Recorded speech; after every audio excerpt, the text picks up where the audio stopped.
Samantala, iba't ibang issue ang kinaharap ngayon ng National Housing Authority dahil sa mababang kalidad umano ng mga pabahay na kanilang itinatayo, maging ang mga pabahay para sa tauhan ng Armed Forces of the Philippines at Philippine National Police.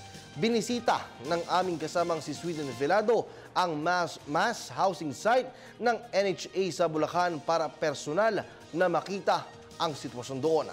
Narito ang kanyang report.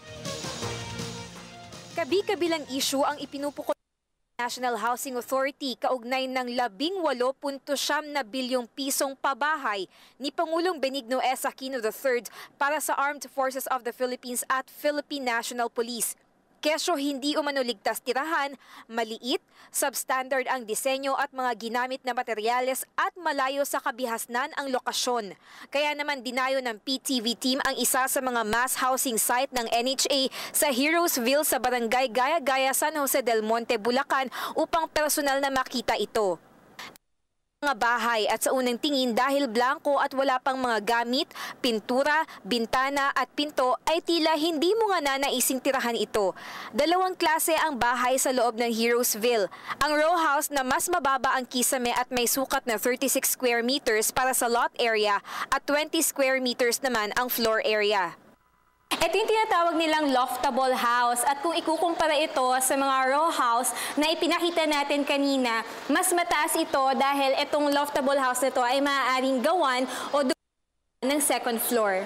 Ang kabuuang sukat ng lote nitong loftable house ay nasa 40 square meters at ang floor area naman dito mismo sa loob ng bahay ay nasa 22 square meters.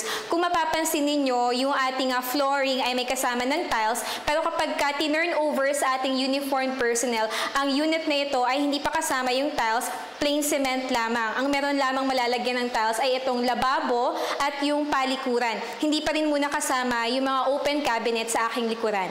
Dito sa model house, ipinapakita sa binibigyan ng idea yung mga lilipat kung ano yung pwedeng maging itsura ng kanilang bahay kapag dinugtungan o nilagyan ng second floor. Ayan, dito ngayon sa second floor, pwede pang maglagay ng siguro 2 single beds dahil ideally talaga yung ganitong sukat ng bahay is good for at least 5 family members. 175,000 pesos hanggang 200,000 pesos ang halaga ng isang unit na maaaring bayaran pesos buwan-buwan sa loob ng 30 taon.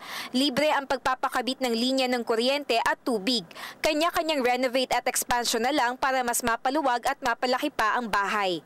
Si retired Police Inspector Jose Ramil Jr., 2 taon nang nakatira sa kanyang nakuhang unit kasama ang pamilya. Dahil retirado na ay kinailangan niyang bayaran ito ng cash pero mula 175,000 pesos ay nakuha niya lang ng 140,000 pesos ang unit dahil sa 20% diskwento ng pamahalaan para sa mga retired bahay. Sa private ngayon, malalaki ang monthly na kailangan mo ihulog sa pabahay.